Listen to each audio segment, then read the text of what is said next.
Katika tatizo hili la homa ya mapafu na mafua makali au COVID-19, dunia nzima imetaharuki kwa kuwa hatuna chanjo wala dawa ya kutibu. Hakukuwa na maandalizi na hatukujua kama ingekuwa ghafla binivu kama ilivyo.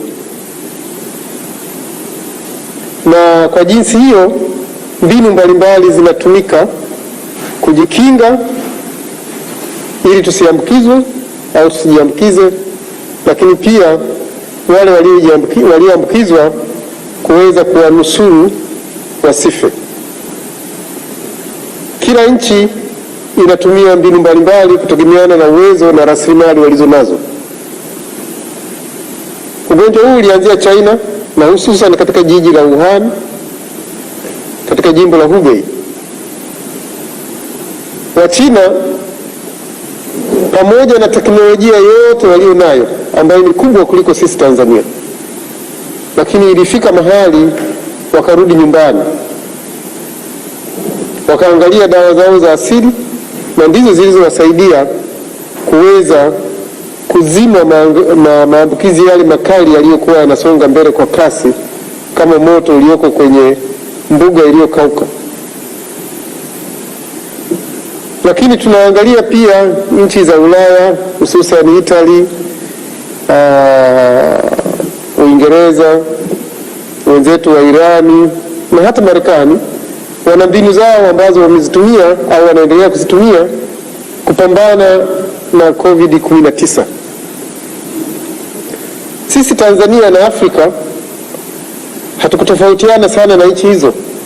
Tuna mbinu zetu mbalimbali za kiasili ambazo tumerudi kuziangalia upya, tuone namna gani zinaweza kutusaidia na kutufaa. Katika mbio hizi au katika harakati hizi, kwa bahati nzuri wenzetu wa Madagascar walikwenda haraka zaidi na wakafanikiwa kupata hii COVID-19 organic au CVO, ambayo leo sisi jana tulienda kuichukua tukiwa pamoja na Mheshimiwa Waziri, na itafanyiwa mapitio ya uchunguzi kiutafiti na kisayansi ili kuweza kuona au kubaini namna ambavyo tutaweza kuzitumia, na kwa kufanya hivyo tutaweza kusaidiana vizuri na wenzetu wa Madagascar. Katika hili mimi nimshukuru Mheshimiwa Rais John Pombe Joseph Magufuli kwa kuniruhusu mimi nirudi nyumbani. Maana Madagascar nimekaa siku 30 mwaka 2003 nikifanya kazi na wenzangu, na bahati nzuri katika kikao cha jana mmoja wa watu ambao tumefanya nao kazi tulikutana na tukawa kwa kweli fikiria miaka 17 hamjaonana na mtu, kwa sababu mnakutana hata kama ni kwa dakika 5 utakuwa na moyo wa furaha ya ajabu. Lakini pia iliweza kurudisha ule ukaribu, kwa sababu hata yule mkurugenzi mkuu wa IMRA alikuwepo. Kadiri tulivyokuwa tunajadiliana, na hasa tulipokuwa tunajadiliana na Hafatu, yule rafiki yangu ambaye tulifanya naye kazi mwaka 2003, iliweza na yeye kuona kwamba kweli kuna umuhimu sasa wa kuwa karibu zaidi kati ya Tanzania na Madagascar katika suala hili la utafiti wa dawa za asili au tiba asili. Lakini pia namshukuru Mheshimiwa Rais kwa kukubali na kutamka dhahiri hadharani kwamba turudi nyumbani tuangalie tiba zetu za asili zina uwezo kiasi gani.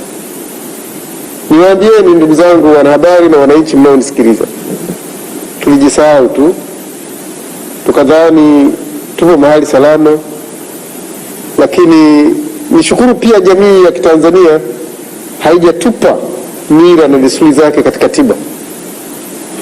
Kwa jinsi hiyo, kama kuna Wasambaa, Wambugu au Wapare hapa, mtaelewa kuna magonjwa yanaitwa kambaku kule kwetu milimani, hasa Mtae kule, Lushoto yote ile.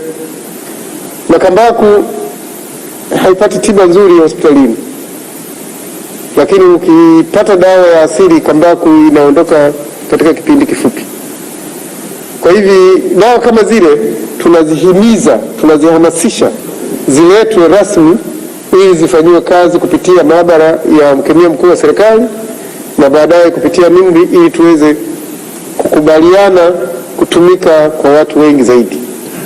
Aidha, hapa mnaona kuna sio kibuyu bali ni dumu kama lita 3 au 2.5, lakini 3.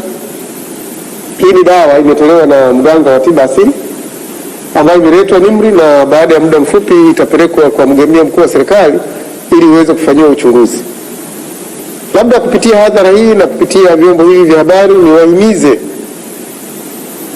wenzangu wafanyakazi katika sekta ya afya, waratibu wa tiba asili wa halmashauri zote Tanzania bara, waratibu wa tiba asili wa mikoa yote 26, waganga wakuu wa halmashauri zote 184 na waganga wakuu wa mikoa yote 26. Turatibu vizuri uitikio wa waganga ambao wamejitokeza kutoa taaluma yao, kutoa rasilimali dawa zao ambazo ni adimu na kwa kweli ni gharama kubwa wanazitumia ili ziweze kufanyiwa uchunguzi na utafiti ili tuone katika hili swala la COVID tunawezaje kuondokana nalo kwa kutumia dawa. Wengi hawaamini kwamba dawa zetu ni dawa. Mimi nawaambia ni kama vile wewe umezaliwa Dar es Salaam kwa mfano, lakini baba yako au babu yako alizaliwa kule kijijini kwangu Tanganyika, halafu wewe ukasema huna unasaba na Tanganyika, unajidanganya. Ukienda hospitalini, miaka ya nyuma tulikuwa na chloroquine ambayo bahati mbaya sasa hivi haina uwezo tena wa kupambana na malaria, lakini sasa hivi tuna alu. Chloroquine inatokana na miti ya quinini. Wale wanatoka Lushoto, wanaotoka Mufindi, ni quinini mnaijua, na ndio inayotengeneza dawa ya quinini, na ndio inayotengeneza dawa inaitwa quinidine kwa ajili ya matatizo ya moyo. Sisi kwa mahali fulani ni kama tulijisahau, tukasema hii tuendelee kuuza magome nje ili watuletee dawa halisi. Sasa hili nafikiri Mheshimiwa Rais wa sasa tunalifikiria tofauti. Fivi au pakanga kwa wale mnaojua Kiswahili ndio inayotengeneza alu, sehemu ya alu ile Arinet, Atosnet, Aritha, Atemitha. Pakanga ndio inayotengeneza ile. Mtu mwingine anaweza kujiuliza kwa nini sasa tunapakanga kila milima ilipo? Kwa nini tusitengeneze dawa? Kwa hiyo tulijisahau, ni kurudisha tu fikra tuweze kurudi pale ambapo tunaweza. Wenye matatizo ya moyo wanatumia kitu kama dawa inaitwa Digoxi. Inatokana na mmea ambayo inaitwa Foglose, inapatikana kwa wingi kule Rungwe. Kwa hiyo unaona kabisa tunaweza. Kama kuna Wachaga wa Marango hapa, mnafahamu mimea inaitwa maombo au ombo au iombo. Nyinyi hampiki nyama ya mbuzi bila kuchanganya na ile kitu. Kwa nini? Kwa sababu mnakinga ili kama kule kwenye nyama kuna amweba, kuna gadia, ukila usiweze kupata shida ya wale wadudu wale protozoa wale wa amweba na gadia. Kwa hivyo unawaua kabla hawaja kushambulia wewe. Kwa nini sisi tusitumie maombo kutibu gadia ambayo mtu akanapo anaharisha mlenda anaharisha makamasi? Kwa nini tusitumie yale maombo? Kwa hiyo ni turudi tu nyuma. Sasa kama nyinyi wewe ni Mchaga unatoka Marangu Center, alafu ni mfamasia, ni daktari, ni mkemia, basi urudishe fikra zako, urudi Marangu Center ukatazama maombo, extract vipi, utashirikiana vipi na mkemia mkuu katika phytochemistry ili iweze kusaidia watu kutibu magonjwa haya. Kule Kagera kwa mfano, mna Ntayerungu, mna Mnyambuliko, mna Nzitoima, kuna Lushai, Tuntuntu na vitu vingi, Mjuruluzi na kadhalika. Vyote hivyo vina dawa mle ndani. Kwa nini wewe mtaalamu usirudi Mgana kule Katerero au ukaenda kule mahali popote ambapo unaweza ukarudi ukatengeneza hizo dawa tukazitumia. Sasa katika hivi wenzetu hawa wa Madagascar unaona kabisa wanatusukuma na sisi tuende, maana wao wamerudi. Huyu marehemu Albert Susan Rotokozo Rasimamanga alianzisha hii taasisi mwaka 1957. Ina muda mrefu mpaka hivi leo. Lakini huu mmea mmojawapo uliotengeneza hii dawa aliuleta kutoka nchi ambapo aliuchukua akaupanda Madagascar mwaka 1975, Artemisia annua, na ndio inatumika kutengeneza dawa nyingi mbalimbali ambazo yeye anaziuza ndani ya Madagascar na nje ya Madagascar. Kwa hivi hii inatufunza nini? Kwamba na sisi tunaweza tukarudi tukatumia ntaerungu, tukatumia kitungucha, tukatumia nkaka na dawa mbalimbali ambazo tunazijua katika matibabu yetu.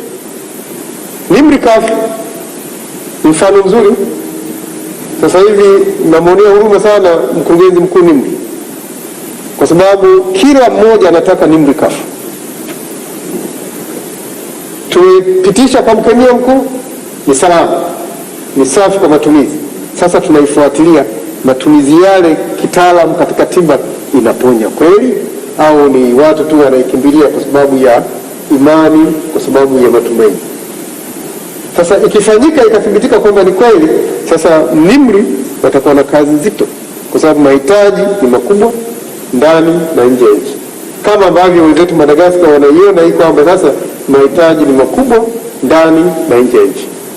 Ndugu zangu wanahabari, najua mngependa kupata mengi zaidi, lakini mimi niwaombe tu nyinyi muendelee kutuhabarisha vizuri, na hasa kupeleka hii taarifa kwamba waratibu wote wa tiba asili wa halmashauri na mikoa, waganga wakuu wote wa halmashauri na mikoa waratibu vizuri waganga wa tiba asili wanaojitokeza kutoa dawa zao, elimu zao na taaluma yao katika hili swala la COVID, ili tuweze kupambana kikweli kweli. Silaha bora ni ile iliyoko mkononi mwako. Za kufikirika hazikusaidii. Fikiria huko mbele ya nyoka, halafu unafikiria kwenda kuchukua fimbo iliyoko Dodoma, nafikiri nyoka atakushughulikia tu. Lakini kama tayari una ile fimbo mkononi, hapo hapo unaweza kushughulika na ukafanikiwa. Asante.